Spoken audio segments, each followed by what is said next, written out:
የአፋር ጨረቃና ፀሐይ ካሉ የአፋር ከብቶችና ግመሎች ይኖራሉ።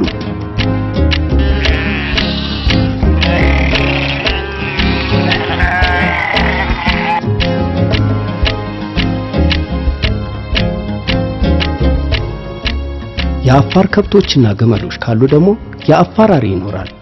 አፋር አሪ ካለ የአፋር ህዝብ አለ ማለት ነው። የአፋር ህዝብ ከኖረ ደግሞ ህዝቡን የሚመራ ትልቅ አባት ወይም አሞይታ ይኖራሉ። የአፋር ጀንበር ከመቼውም ጊዜ በላይ ደምቃለች። የአፋር ህዝብም ከመቼውም ጊዜ በላይ ከሶስት አቅጣጫ ማለትም ከኢትዮጵያ፣ ከጅቡቲና ከኤርትራ ነቅሎ ወጥቷል።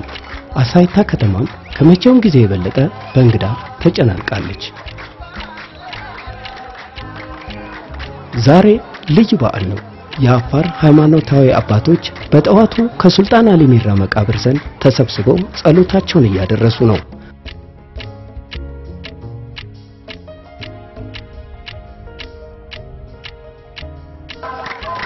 ህዝቡም በዓሉን ለማክበር በጠዋት ነው ለሱልጣን አሊ ሚራ መታሰቢያ የተሰራውን መስጊድ የከበበው።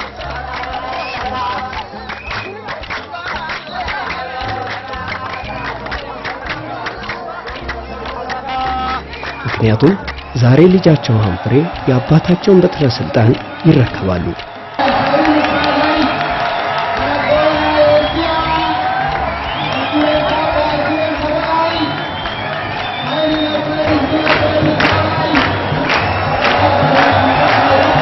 የፌድሪ መንግስት ለባህላዊና ሃይማኖታዊ ስርዓቶችና ዳኝነት ሙሉ መብት በዓሉን ለማክበር ከፍተኛ የመንግስት ባለስልጣናት የጅቡቲ ጠቅላይ ሚኒስትርን ጨምሮ ጥሪ የተደረገላቸው አምባሳደሮችና እንግዶች ተገኝተዋል።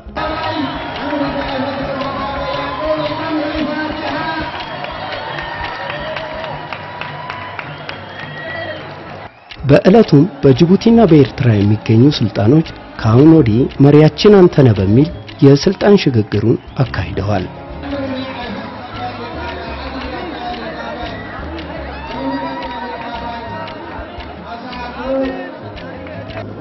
አፋር እያደገችና እየተለወጠች ነው። የአፋር አሪዎችም ወደሚያማምሩ ህንጻዎች በመቀየር ላይ ናቸው።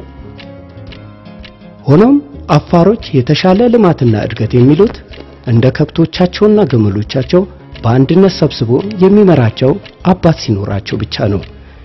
የዚህ አደራ ደግሞ በሱልጣን ሀንፍሬ አሊ ትከሻ ላይ የሚቀመጥ ይሆናል።